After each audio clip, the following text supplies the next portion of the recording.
بسم اللہ الرحمن الرحیم الحمد للہ رب العالمین الصلاۃ والسلام علی سیدنا و نبینا و شفیعنا و طبیب قلوبنا و مولانا مقتدانا بالقاسم محمد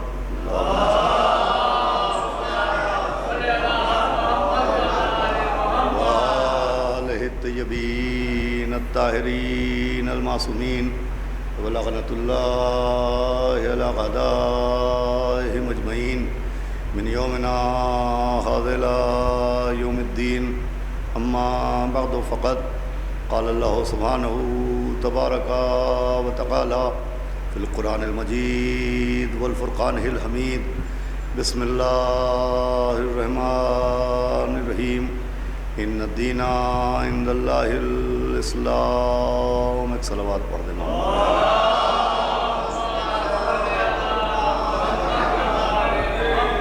حضرات گرامی، یہ مجلس چونکہ ایک مرحومہ کے 40ویں کی سال ثواب کی مجلس ہے، لہذا اسی مناسبت سے آپ کے سامنے کچھ دیر گفتگو کے لیے میں نے قرآن مجید کی جس مشہور آیت کریمہ کو تلاوت کرنے کا شرف حاصل کیا. اس آیت میں اللہ نے اپنے دین کا تعارف ان لفظوں میں فرمایا کہ اللہ کے نزدیک دین اسلام ہے. اللہ نے اپنے جس دین کو اسلام کہا تو یہ دین اسلام اگر بصارت سے دیکھیے تو اسلام نظر آئے گا، لیکن اگر بصیرت سے دیکھیے تو بشریت پر اللہ کا ایک احسان نظر آئے گا. یہ اسلام بھی ہے اور کائنات پر، بشریت پر، انسانیت پر اللہ کا ایک احسان بھی ہے. یہ ایک ایسا احسان ہے کہ جو ہر طبقہ انسانی کے لیے اور ہر قوم، ہر قبیلے، ہر رنگ، ہر نسل کے لیے اللہ نے احسان کی صورت میں بھیجا. کسی ایک نسل یا ایک قبیلہ یا ایک قوم یا ایک ملک کے لیے اللہ نے اسلام کو نہیں بھیجا، ہر طبقہ انسانی کے لیے اسلام احسان بن کے آیا.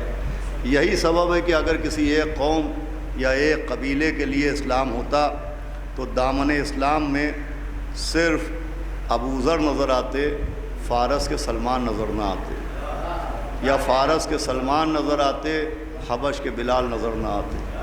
ہر قوم کے لیے، ہر ملک کے لیے، ہر مذہب کے لیے اللہ نے اس اسلام کو بھیجا تاکہ اس کو سمجھا جائے اور اس کو اللہ کا احسان تصور کیا جائے.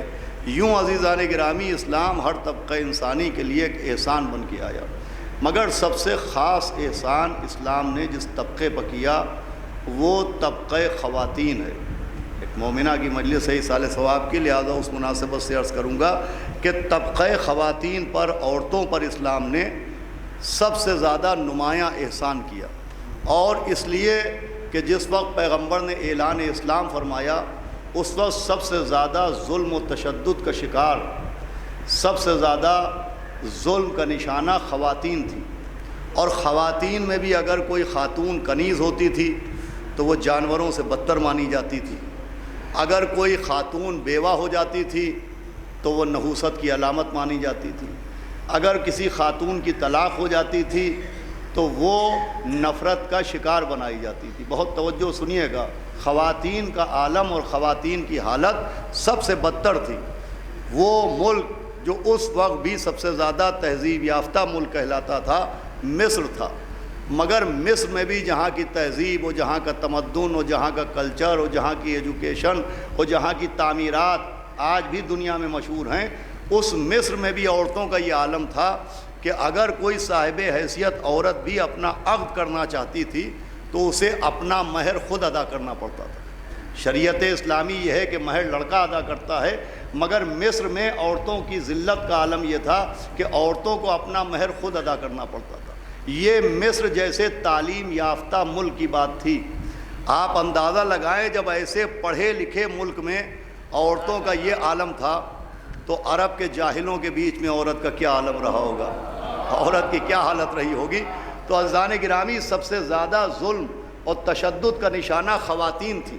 اب ان خواتین پر اسلام نے ایسا احسان کیا کہ وہ کنیزیں جنہیں جانوروں سے زیادہ بدتر مانا جاتا تھا، وہ بیوائیں جنہیں نحوست کی علامت مانا جاتا تھا، وہ طلاق شدہ عورتیں جنہیں نفرت کا نشانہ بنایا جاتا تھا، اسلام نے ان عورتوں پر ایسے احسان کیا کہ کنیزوں کی شادی کا بھی حکم دیا تاکہ کنیزوں کا بھی عقد ہو، یہ بھی سماج سے جڑ جائیں، یہ بھی قابل عزت بن جائیں۔ بیواؤں کی شادیوں کا بھی حکم دیا تاکہ ان کا بھی عقد ہو جائے، یہ بھی سماج کا حصہ بن جائیں، یہ بھی عزت کا حقدار بن جائیں۔ طلاق شدہ عورتوں کی شادیوں کا حکم اسلام نے دیا تاکہ ان کی بھی شادی ہو، یہ بھی سماج سے جڑیں، انہیں بھی عزت مل جائے۔ اس طریقے سے اسلام نے خواتین کو، بہت خاص جملہ عرض کرنا ہے جس کے لیے میں نے تمہید تیار کی، اسلام نے خواتین پر یہ احسان کیا کہ کنیزوں کی شادیاں کروائیں تاکہ ان کو عزت ملے، بیواؤں کی شادیاں کروائیں تاکہ ان کو عزت ملے، طلاق شدہ عورتوں کی شادیاں کروائیں تاکہ ان کو بھی عزت ملے۔ لیکن عزیزان گرامی، جس وقت اسلام نے عورتوں پر یہ احسان کیا، اس وقت ایک منظر اور ہے جو تاریخ کے آئینے میں آج بھی موجود ہے۔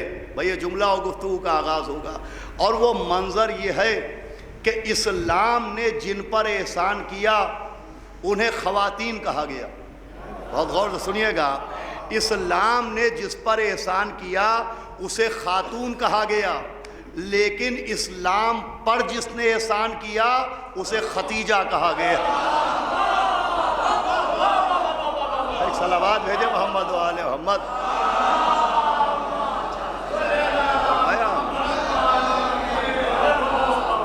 بھائی اسلام پر جس نے اسلام نے جس پر احسان کیا وہ خواتین ہیں، اور اسلام پر جس نے احسان کیا وہ بی بی ختیجہ ہیں۔ دیکھیے بڑی مناسبت سے ایک مومنہ کی مجلس ہے، لہذا میں نے اس موضوع کے تحت آپ کے سامنے گفتگو کرنے کا ارادہ کیا کہ جناب ختیجہ نے اسلام پر احسان کیا، اپنی دولت کے ذریعے، اپنی نصرت کے ذریعے، اپنی حمایت کے ذریعے اسلام پر احسان کیا۔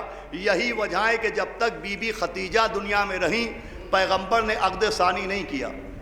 جب تک جناب ختیجہ دنیا میں رہیں پیغمبر نے کوئی دوسری شادی نہیں کی۔ بھئی جتنی بھی شادیاں پیغمبر نے کی ہیں وہ جناب ختیجہ کے بعد کی ہیں۔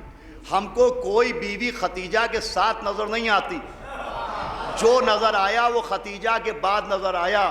ارے عظمت جناب ختیجہ کے لیے یہی جملہ بہت ہے کہ جیسے کوئی اللہ کی وحدت میں شریک نظر نہیں آتا، ویسے ہی کوئی ختیجہ کی زوجیت میں شریک نہیں ہے۔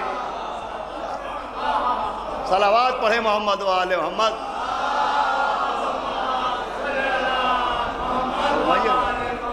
بھئی جیسے اللہ وحدت میں لا شریک ہے، جناب ختیجہ زوجیت میں لا شریک ہیں۔ جب تک بی بی ختیجہ دنیا میں رہیں نبی نے دوسری شادی نہیں کی، دوسرا عقد نہیں کیا۔ اب جناب ختیجہ کے دنیا سے جانے کے بعد پیغمبر نے شادیاں کی، کوئی لکھتا ہے 9 شادیاں کی، کسی نے لکھا 15 شادیاں کی، کسی نے لکھا 11 شادیاں کی۔ تاریخ میں اختلاف ہے، لیکن یہ طے ہے کہ پیغمبر نے جناب ختیجہ کے بعد شادیاں کی۔ جتنی بھی شادیاں کی، جتنے بھی عقد کیے، پوری توجہ سنیے گا، وہ جناب ختیجہ کے بعد کیے۔ اب وہ 9 کیے یا 11 کیے یا 15 کیے، یہ بحث الگ کی ہے، لیکن پیغمبر نے جناب ختیجہ کے بعد شادیاں کی۔ اور آج تک اعتراض ہوتا ہے کہ صاحب آپ جن کا کلمہ پڑھتے ہیں انہوں نے اتنی شادیاں کیوں کی؟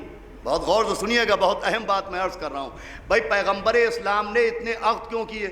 پیغمبر اسلام کے اتنی بیویاں کیوں تھیں؟ پیغمبر اسلام نے اتنی شادیاں کیوں کی؟ بھئی یہ بڑا اہم مسئلہ ہے۔ جو پڑھے لکھے افراد اسلام کے اوپر انگلیاں اٹھاتے ہیں تو پہلا اعتراض یہی کرتے ہیں کہ صاحب پیغمبر اسلام نے اتنی شادیاں کیوں کی؟ پیغمبر اسلام کے اتنی بیویاں کیوں تھیں؟ تو دیکھیں یہ مسئلہ یوں سمجھ میں نہیں آئے گا کہ پیغمبر نے کتنی شادیاں کی، یہ مسئلہ یوں سمجھ میں نہیں آئے گا۔ تاریخ سے پوچھئے کہ ختیجہ کے بعد پیغمبر نے کس سے شادیاں کی؟ توجہ فرمائیے گا، بی بی ختیجہ کے بعد پیغمبر نے کن سے شادیاں کی؟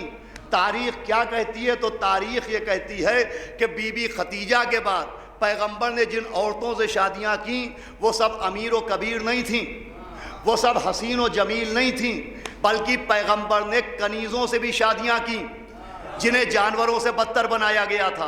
کیا سن رہے ہیں آپ؟ بیواؤں سے بھی شادیاں کی جنہیں نحوست کی علامت بنایا گیا، طلاق شدہ عورتوں سے بھی شادیاں کی جنہیں نفرت کا نشانہ بنایا گیا۔ بھائی پیغمبر نے ان کنیزوں سے بھی شادیاں کی جو جانور سے بدتر مانی جاتی تھیں، بیواؤں سے شادیاں کیں جو منحوس مانی جاتی تھیں، طلاق شدہ عورتوں سے شادیاں کیں جو نفرت کا نشانہ بنائی جاتی تھیں، اور مقصد یہ تھا کہ کنیزوں سے شادیاں کیں تاکہ ان کو بھی عزت مل جائے، اور کنیزوں سے شادیوں کے راستے کھل جائیں۔ بیواؤں سے شادیاں کیں تاکہ ان کو بھی عزت مل جائے، طلاق شدہ عورتوں سے شادیاں کیں تاکہ ان کو بھی عزت مل جائے۔ بھائی کنیز کے لیے، بیوہ کے لیے، طلاق شدہ کے لیے سماج نے عزت کے دروازے بند کیے تھے۔ کیا سنا یار؟ نبی نے شادیاں کر کر کے کنیزوں کی عزت کا دروازہ کھولا، بیواؤں کی عزت کا دروازہ کھولا، طلاق شدہ عورتوں کی عزت کا دروازہ کھولا۔ اب یہ جملہ چاہے جیسے سنیے گا، اب سمجھ میں آیا کہ نبی نے اتنی شادیاں کیوں کیں۔ بھائی نبی نے اتنی شادیاں اپنی تسکین کے لیے نہیں کی ہیں، عزت خواتین کے لیے۔ بھائی صلوات بھیجے محمد و آل محمد۔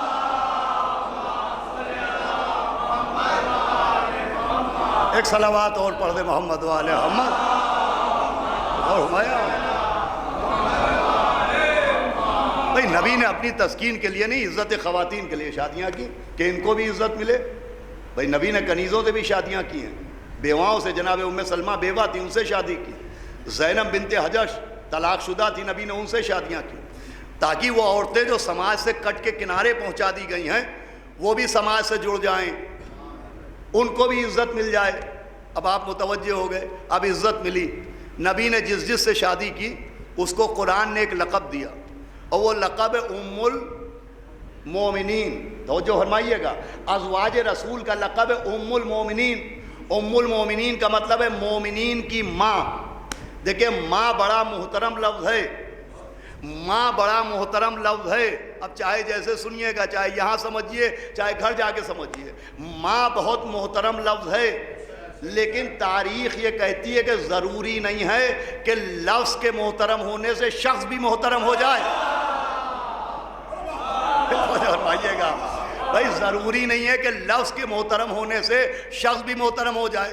جیسے ماں کا لفظ محترم ہے ویسے ہی باپ کا لفظ بھی محترم ہے۔ عربی میں ماں کو کہتے ہیں باپ کو کہتے ہیں اب۔ جیسے ماں کا لفظ محترم ویسے ہی باپ کا لفظ محترم۔ قرآن میں جناب آزر کے کافر چچا، جناب ابراہیم کے کافر چچا آزر کو ابراہیم کا باپ کہا گیا۔ بت تراش تھا مگر باپ کہا گیا، چچا تھا مگر باپ کہا گیا۔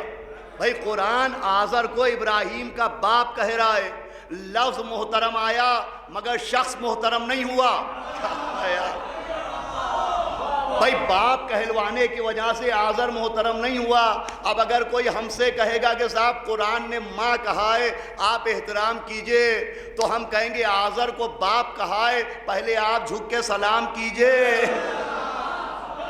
صلوات بھیجے محمد و آل محمد۔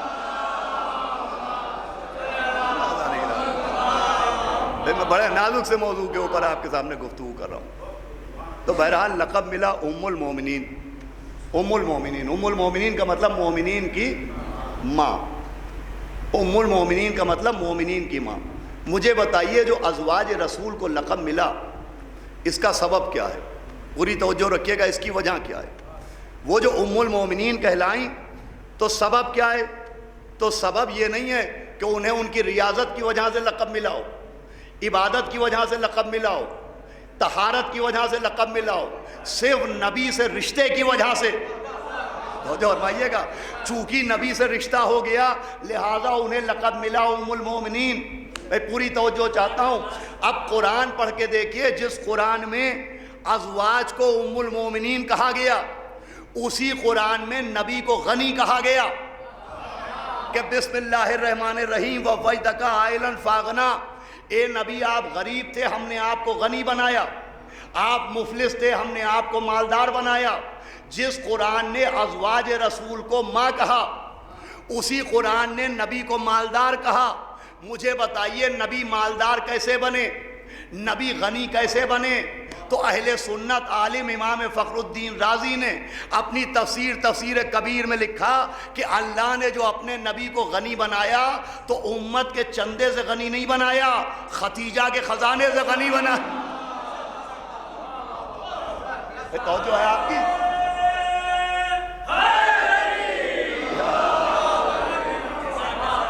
بھئی امام فخر الدین رازی نے تفسیر کبیر میں لکھا کہ بی بی خدیجہ کی دولت سے نبی کو غنی بنایا، تو ازواج جو ماں کہلائیں وہ نبی کی وجہ سے، اور نبی جو غنی بنے وہ بی بی خدیجہ کی وجہ سے۔ اس کا مطلب یہ ہے کہ زوجہ ہونا اور ہے، خدیجہ ہونا۔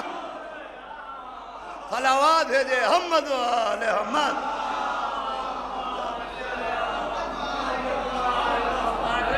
زوجہ ہونا اور ہے، بی بی خدیجہ ہونا اور ہے۔ جناب خدیجہ سے زوجیت کی وجہ سے محترم نہیں ہے، نبی کی نصرت کی وجہ سے محترم ہے، کہ جتنا مال جتنی دولت تھی وہ سب پیغمبر اسلام کو دے دی۔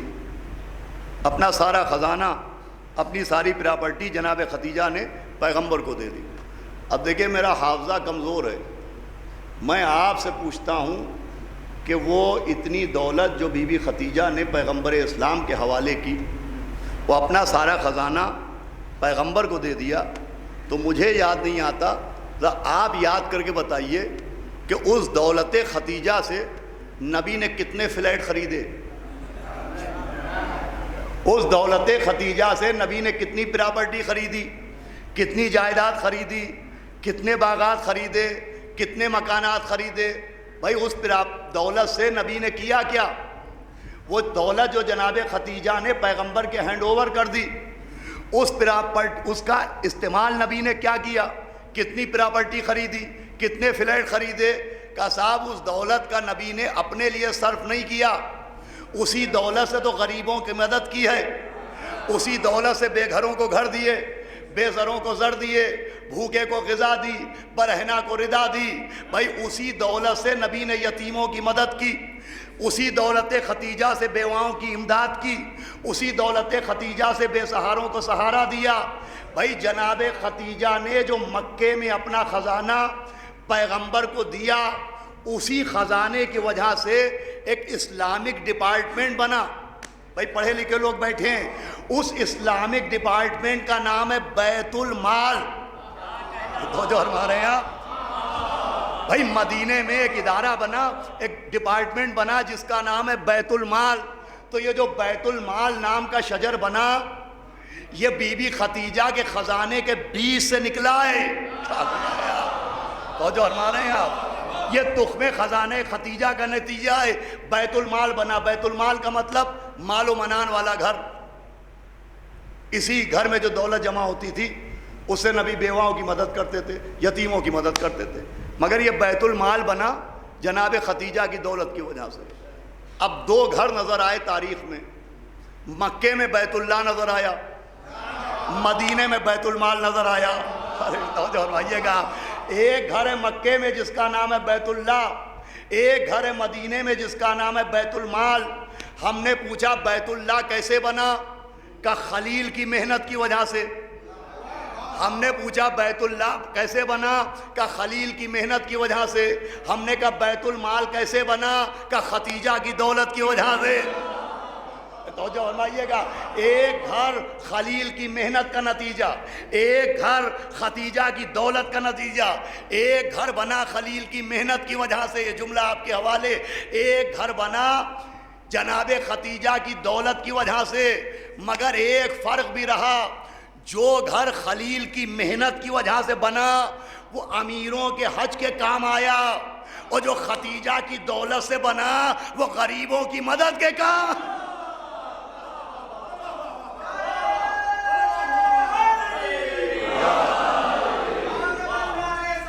اور آیا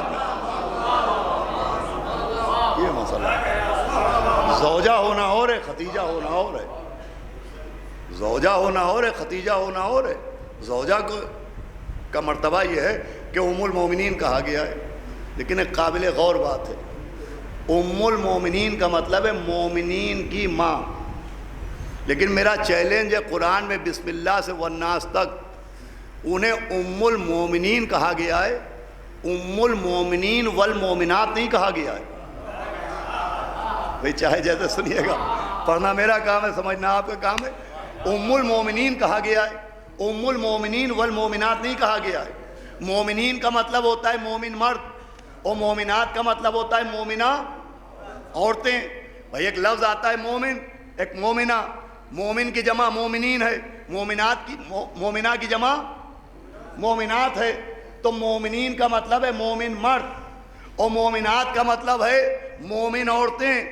انہیں ام المومنین بنایا گیا، مردوں کی ماں، مومنات کی ماں نہیں بنایا گیا۔ قرآن بھی گواہ ہے، تاریخ بھی گواہ ہے کہ جب ایک زوجہ رسول کے پاس ایک خاتون پہنچی اور اس نے سلام کیا ماں کہہ کے، تو زوجہ رسول کی تیوریوں بل پڑ گئے۔ وہ کہا تم مجھے اپنی ماں نہ کہو، میں تمہارے مردوں کی ماں ہوں۔ اب تک کی سب سے قیمتی بات عرض کر رہا ہوں، تمہاری ماں نہیں ہوں۔ تو انہیں مومن مردوں کی ماں بنایا گیا، عورتوں کی ماں نہیں۔ وہ مومنین کی ماں ہیں، مومنات کی ماں نہیں۔ اور امت رسول میں مومنین بھی ہیں، امت رسول میں مومنات بھی ہیں۔ اس کا مطلب وہ 50% کی ماں ہیں، 100 کی نہیں۔ سنیے گا جو میں عرض کر رہا ہوں، وہ 50% کی ماں ہیں، 100 کی نہیں۔ مگر ابھی غدیر گزری ہے، وہ جو غدیر میں مولا بنایا گیا، جس کے لیے آگے کا مجمع پیچھے بلایا گیا، پیچھے والوں کو آگے بلایا گیا، کجاووں کا ممبر بنایا گیا، علی کو ہاتھوں پہ اٹھایا گیا، من کن تو مولا ہو فہذا علی مولا کا نعرہ لگایا گیا۔ مبارک بات دینے والوں نے کہا اے علی مبارک ہو، آپ تمام مومنین کے بھی مولا اور تمام مومنات کے بھی مولا۔ اس کا مطلب جو غدیر میں مولا بنا وہ 100% کا بنا۔ یہ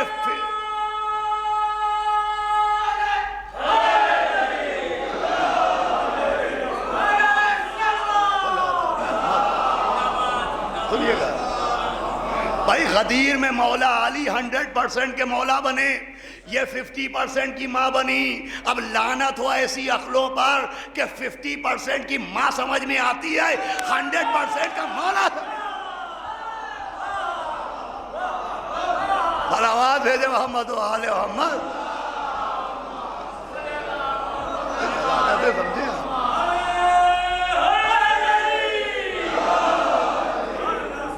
بھائی، ماں ہونے کا ہم انکار نہیں کرتے، قرآن نے لقب دیا ہے، اور جو قابل احترام ہیں ان کا احترام کرتے ہیں۔ بی بی ام سلمہ کا احترام کرتے ہیں، جناب ماریہ قبطیہ کا احترام کرتے ہیں، اور بی بی ختیجہ، ان کے لیے تو میں نے عرض کیا کہ زوجہ ہونا اور ہے اور بی بی ختیجہ ہونا اور ہے۔ جب تک جناب ختیجہ دنیا میں رہی، پیغمبر نے کوئی عقد نہیں کیا، پیغمبر نے کوئی شادی نہیں کی، جب تک بی بی ختیجہ دنیا میں رہی۔ تو جب حیات ختیجہ میں نکاح کی بات نہیں آئی تو بھی طلاق کی بات کہاں سے آتی؟ لیکن اب بی بی ختیجہ کے جانے کے بعد نبی نے نکاح بھی کیے، اور پھر ایک دن سورہ طلاق بھی اتر آیا۔ صلوات بھیجے محمد و آل محمد۔ تو جو فرمائیے گا بھائی، حیات ختیجہ میں نکاح کا ذکر تھا، بی بی ختیجہ کے علاوہ نبی نے کوئی اور نکاح نہیں کیا، تو طلاق کی بات کیا ہوتی؟ لیکن پورا سورہ طلاق اتر آیا۔ وہ اللہ نے نبی سے کہا میرے حبیب اگر آپ ان کو طلاق دے دیں تو ہم ان سے بہتر دے دیں گے۔ قرآن کہہ رہا ہے کہ نبی آپ کی 2 بیویوں کے دل ٹیڑھے ہو گئے، دل کے بارے میں بتایا جا رہا ہے، دل ٹیڑھے ہو گئے۔ دیکھیں قرآن نے یوں ہی دعویٰ تھوڑی کیا ہے کہ ہر خوش کوتر قرآن میں موجود ہے۔ یہ دلوں کے ٹیڑھے پن کا اعلان کر کے قرآن ECG رپورٹ پیش کر رہا ہے۔ صلوات بھیجے محمد و آل محمد۔ قرآن میں ECG رپورٹ بھی موجود ہے کہ اگر آپ ان کو طلاق دے دیں تو ہم ان سے بہتر دے دیں گے۔ اب یہ الگ بات کہ نبی نے طلاق نہیں دی، لیکن میں بہت اہم بات عرض کر رہا ہوں، ہمارے بچے نوجوان سنیں، اور جہاں جہاں اس YouTube چینل کے ذریعے یہ بات پہنچے تو ہمارے بچوں کو، نوجوانوں کو اعتراضوں کا جواب مل جائے کہ نبی نے طلاق دی نہیں۔ اب لوگ کہتے ہیں صاحب اگر ایسا معاملہ تھا تو نبی نے طلاق کیوں نہیں دی؟ تو دیکھیں نبی کا فعل ہمارا آپ کا فعل نہیں ہے، معاذ اللہ، کہ میں کچھ کروں تو وہ مجھ تک محدود ہے، آپ پر اس کی پیروی کرنا واجب نہیں ہے۔ آپ کچھ کریں وہ آپ تک محدود ہے، مجھ پر اس کی اطاعت کرنا لازم نہیں ہے۔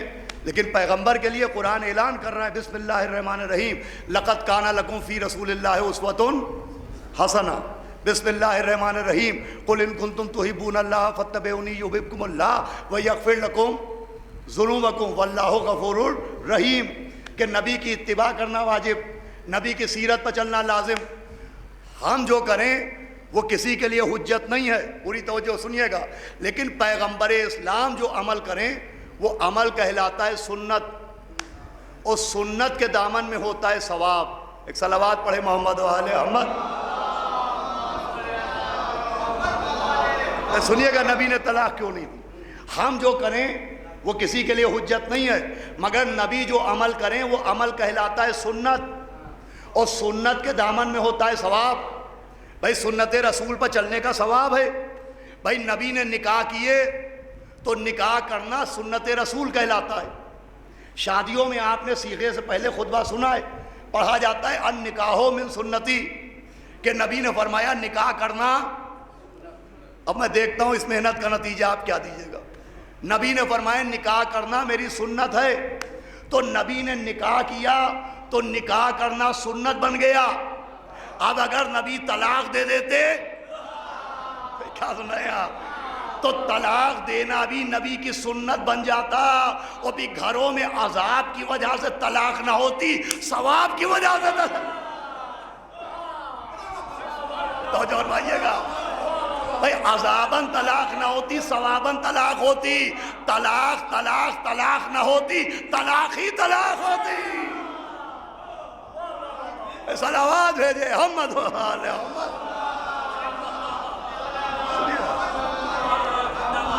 اور کیا یہ بڑا کٹھن معاملہ تھا جسے میں نے آسانی سے سمجھا دیا۔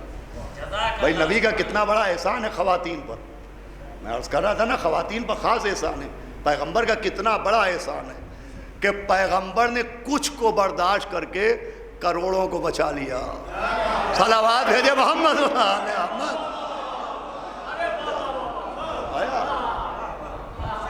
بہرحال میں بی بی خدیجہ کا ذکر کر رہا تھا کہ زوجہ ہونا اور ہے ختیجہ ہونا۔ جناب ختیجہ وہ ہیں کہ جنہوں نے نبی کی نصرت کی، اپنی ساری دولت پیغمبر کی خدمت میں پیش کی، اور قرآن کہہ رہا ہے اسی دولت سے نبی کو غنی بنایا گیا۔ اب دیکھیں نبی پر دو اعتراض ہوتے تھے۔ ایک اعتراض یہ ہوتا تھا کہ یہ غریب ہیں، ان کے پاس مال و دولت نہیں ہے، میں پڑھتا ہوں ان کے پاس مال و منان نہیں ہے، ان کے پاس دولت نہیں ہے تو غریب ہیں۔ پرانے کافروں کی پرانی عادت تھی، پرانے کافروں کی پرانی عادت تھی کہ وہ دولت دیکھ کے عزت کرتے تھے۔ دولت کمانا منع نہیں ہے، مالدار بن جانا منع نہیں ہے، لیکن صرف دولت کی وجہ سے عزت کرنا، صرف پیسے کی وجہ سے عزت کرنا، اس کی اسلام میں اجازت نہیں ہے۔ بھائی دولت کمانا، مالدار ہونا اسلام میں منع نہیں ہے۔ اگر مالدار ہونا اسلام میں منع ہوتا تو فروع دین میں حکم حج نہ ہوتا، حکم زکوٰۃ نہ ہوتا، اور حکم خمس نہ ہوتا۔ بھائی حج کا بھی تعلق دولت سے ہے، خمس کا تعلق بھی دولت سے ہے، زکوٰۃ کا تعلق بھی دولت سے ہے۔ تو شریعت یہ نہیں کہہ رہی کہ مالدار نہ بننا، دولت نہ کمانا، یہ کہا جا رہا ہے کہ صرف دولت کی وجہ سے عزت نہ کرنا۔ بھائی سماج میں ایک بیماری پھیلی ہوئی ہے کہ ایک مومن متقی چلا رہا ہے، غریب سا، اسے دیکھ کے دو انگلیاں سلام کو بھی نہیں اٹھتی، اور ایک کوئی نئے دولتیا چلا آ رہا ہے، لوٹی ہوئی دولت لیے ہوئے اور کرسی سمیت کھڑے ہوئے جا رہے ہیں۔ یہ پرانے کافروں کی پرانی عادت تھی۔ تو اعتراض ہوتا تھا یہ غریب ہیں، ان کے پاس پیسہ نہیں، ان کے پاس دولت نہیں۔ ایک اعتراض یہ تھا کہ نبی غریب ہیں، ان کے پاس مال و منان نہیں، اور ایک اعتراض یہ تھا کہ ان کے کوئی آل و اولاد نہیں۔ اب نبی کی شان میں دو گستاخیاں ہوئیں۔ ایک گستاخی یہ کہ ان کے پاس مال و منان نہیں، ایک گستاخی یہ کہ ان کے کوئی آل و اولاد نہیں۔ اللہ نے دونوں گستاخیوں کا جواب دیا، وہ آیتوں کی شکل میں دیا۔ جو یہ کہتے تھے ان کے پاس دولت نہیں، ان کو جواب دیا گیا وَوَجْدَكَ عَائِلًا فَأَغْنَىٰ۔ جو یہ کہتے تھے ان کے کوئی آل نہیں، ان کو جواب دیا گیا اِنَّا أَعْطَيْنَاكَ کل کوثر۔ صلوات بھیجے محمد و آل محمد۔ بھائی بڑا قیمتی جملہ عرض کرنا ہے۔ بھائی نبی کو اللہ نے آل بھی عطا کی، نبی کو اللہ نے مال بھی عطا کیا۔ آخری آدمی تک توجہ چاہتا ہوں، اب تک کی گفتگو کا سب سے قیمتی جملہ ہے کہ اللہ نے اپنے نبی کو مال بھی عطا کیا، اپنے نبی کو آل بھی عطا کی، مگر اسے کیا کیجئے کہ جس کشتی میں مال دیا وہ بھی ختیجہ، اور جس گودی میں آل دی وہ بھی ختیجہ۔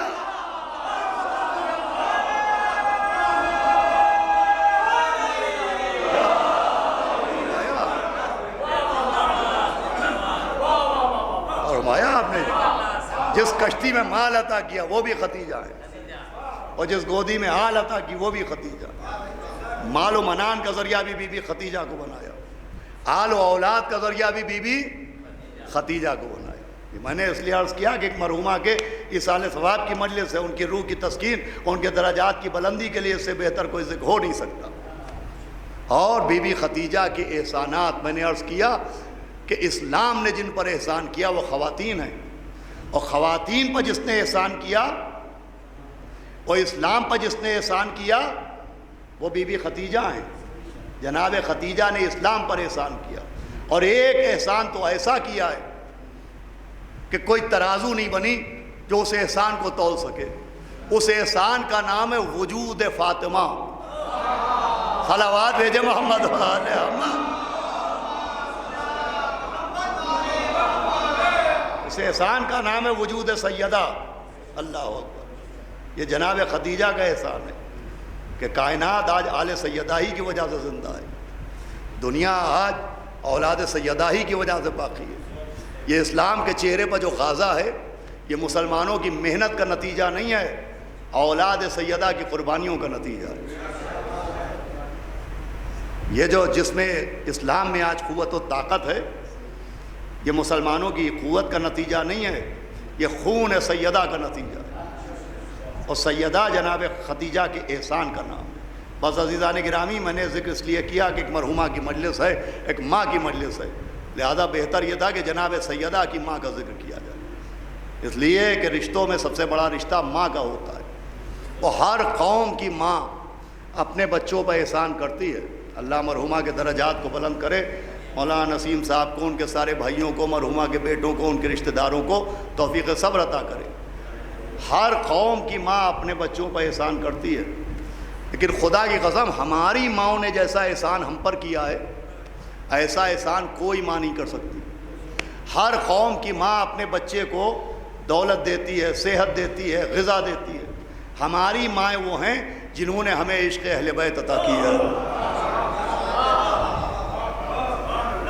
یہ عشق اہل بیت ہماری محنت کا نتیجہ نہیں ہے، یہ ہمارے آپ کے دلوں میں جو مولا کی محبت ہے، جو عشق مولا حسین ہے، یہ ہماری آپ کی محنت کا نتیجہ نہیں ہے، یہ ہماری ماؤں کے دودھ کی طہارت کا نتیجہ ہے۔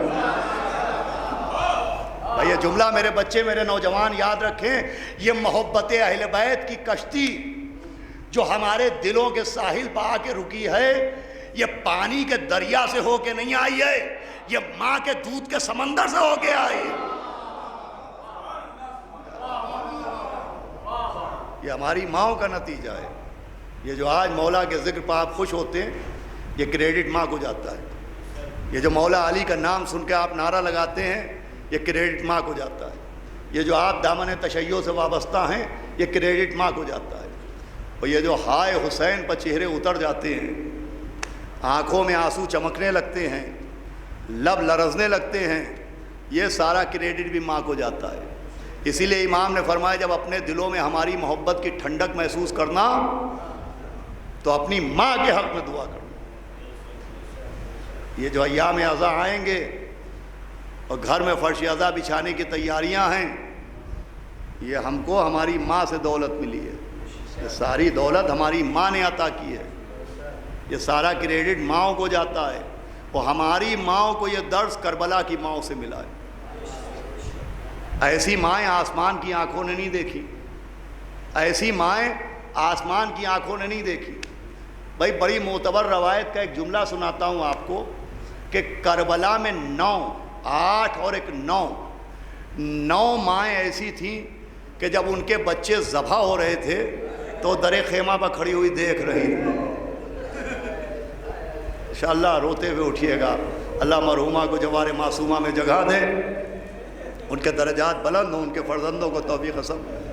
9 مائیں در خیمہ پر کھڑی دیکھ رہی ہیں، بچوں کے گلے پر خنجر چل رہے ہیں اور وہ شکر کا سجدہ کر رہے ہیں۔ اچھا، ماؤں میں جناب ام رباب، جناب ام لیلا، وہ تو جناب سیدہ کی بہویں ہیں۔ ایک ایسی ماں کا ذکر سناتا ہوں جو 9 مسلمہ تھی، جناب وہب کلبی کی ماں۔ ابھی کتنے دن ہوئے دامن اسلام میں آئے ہوئے، بڑی معتبر روایت ہے کہ جب جناب وہب کلبی میدان جنگ میں گئے اور سر سے پاؤں تک جنگ کرتے کرتے خون میں ڈوب گئے، تو وہب کلبی کے دل میں خیال آیا کہ اب اپنی ماں کے پاس چلوں اور میری ماں دیکھے کہ میں نے اپنی آقا کی نصرت میں کتنا خون بہایا ہے، اپنے آقا کے لیے کیسی جنگ کی ہے۔ دیکھیے، بہت سی باتیں ہم تک کربلا سے پہنچی ہیں، اگر آپ اپنے ذہن پر زور دیں تو آپ کو بھی یاد آئے گا۔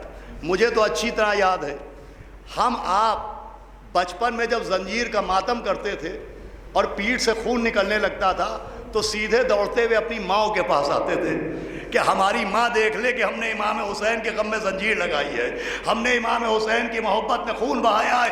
یہ کربلا سے آیا ہے کہ وہب کلبی اپنی ماں کی طرف چلے کہ ماں دیکھ لے۔ اب جو جناب وہب کلبی اپنی ماں کے سامنے آئے اور ماں کو سلام کیا، کہا اماں آپ مجھ سے راضی ہوئیں؟ دیکھیے میں نے اپنی آقا کی محبت میں کیسا خون بہایا ہے، کیسی جنگ کی ہے۔ تو کوئی اور ماں ہوتی تو چکرا کے گر پڑتی، لیکن تاریخ کہتی ہے کہ وہب کلبی کی ماں نے اپنا ہاتھ آگے بڑھایا اور وہب کلبی کے بالوں کو اپنی مٹھی میں جکڑا اور 2-3 مرتبہ سر کو جھٹکا دیا، آواز دی ابھی میں راضی نہیں ہوئی ہوں۔ کہ کب راضی ہوئیے گا؟ کہ جب تیرا سر کٹ کے میرے آقا کے قدموں میں پہنچ جائے گا۔ عزیزان گرامی، آوازیں بلند ہیں، آوازوں کو نہ روکیے گا۔ ایک ماں کے اصال ثواب کی مجلس ہے، وہ ایک ماں کی آواز ہمارے کانوں سے قریب ہوتی جا رہی ہے، جس نے کہا تھا بابا میرے لال پر روئے گا کون؟ ماشاءاللہ، آوازیں بلند۔ جس نے کہا تھا بابا میرے لال پر روئے گا کون؟ رونے کا زمانہ قریب آ رہا ہے، ہمیں جناب سیدہ ہی پہ یقین ہے۔ یہ فرش، یہ ماتم، یہ گریہ، یہ عزا، اصل منتظمہ جناب سیدہ ہیں۔ ہمیں یقین ہے کہ اللہ نے ان سے وعدہ کیا ہے، وہ اس محرم میں بھی اللہ اپنا وعدہ پورا کرے گا۔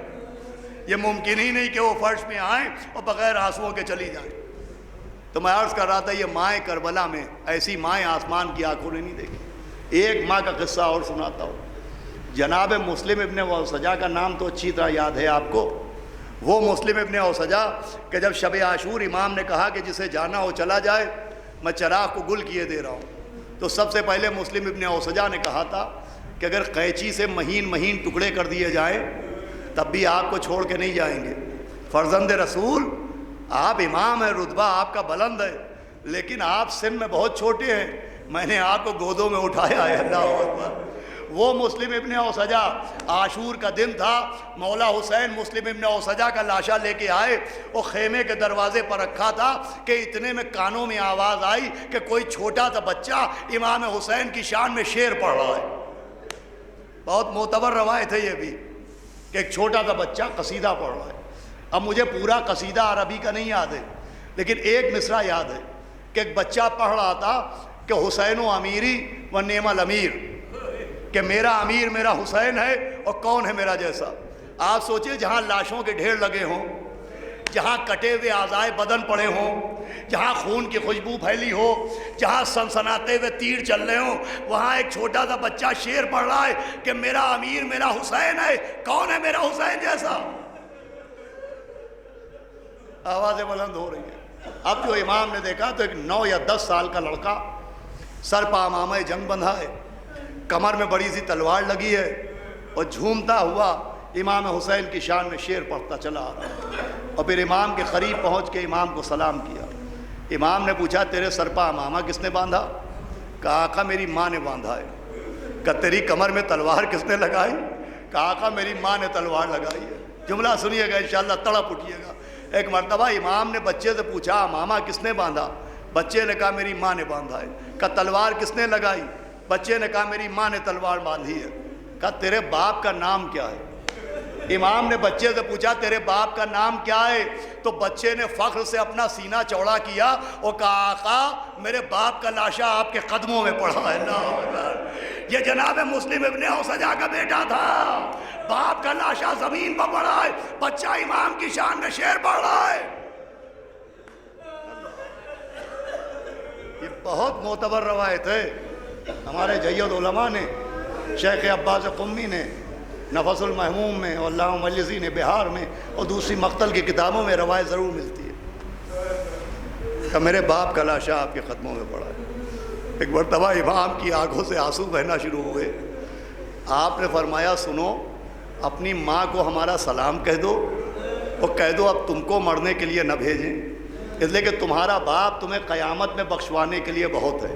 ابھی امام نے بچے کو میدان جنگ میں جانے سے روکا تھا کہ خیمے کا پردہ ہلنے لگا، ایک بیوہ کی آواز ہے، آقا میرا بھی آپ پر سلام ہو، لیکن اے آقا میرے بچے کو میدان میں جانے سے نہ روکیے گا، اس لیے کہ اگر سیدہ کی بیٹیوں کی گودیں اجڑ گئی، سیدہ کی بہوؤں کی گودیں اجڑ گئی اور میرا بچہ زندہ رہ گیا، ارے میں کیا منہ لے کے جاؤں گی؟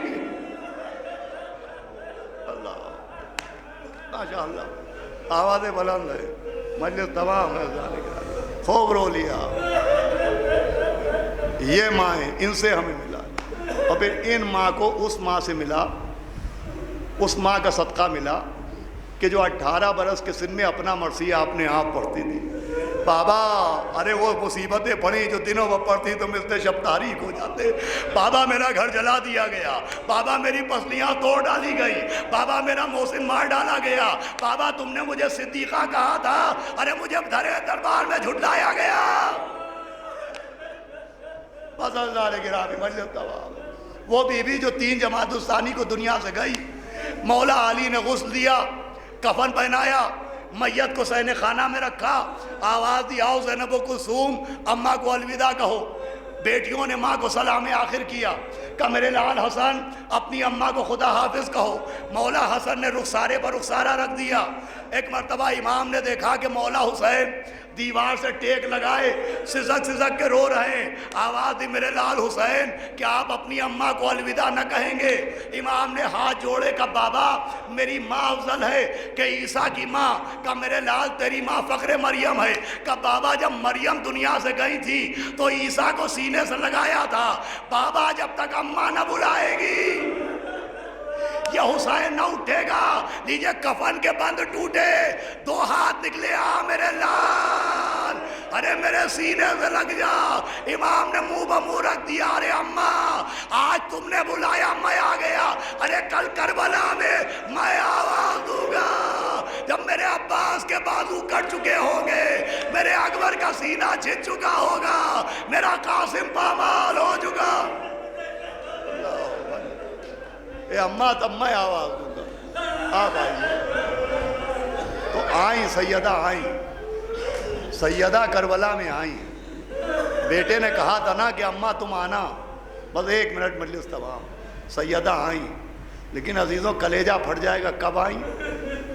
جب کوئی حضرت کے سر سے امامہ لے جا رہا تھا، جس کے لیے عید کے دن کپڑے آئے تھے، کوئی اس کا کرتا لوٹ رہا تھا، کوئی کمر کا پٹکا کھول رہا تھا، کوئی پاؤں کی نالین لیے جا رہا تھا۔ ایک ملعون تھا جس کا نام تھا جمال۔ جناب مختار نے پوچھا جمال تو نے کیا کیا؟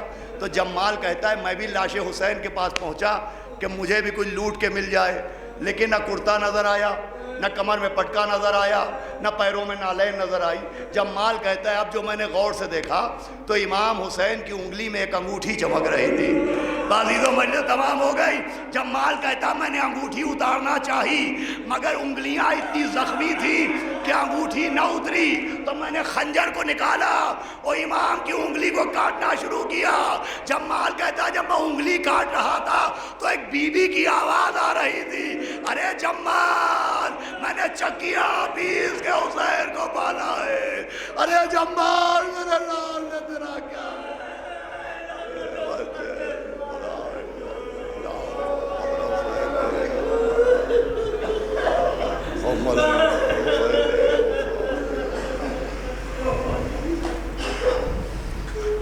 اور رات پھر سے ایک مرتبہ سورہ الحمد اور 3 بار سورہ اخلاص کی تلاوت فرما کر سروری بیگم صاحبہ مرحومہ بنت محمد علی صاحب کی روح کو ایصال ثواب کر دے۔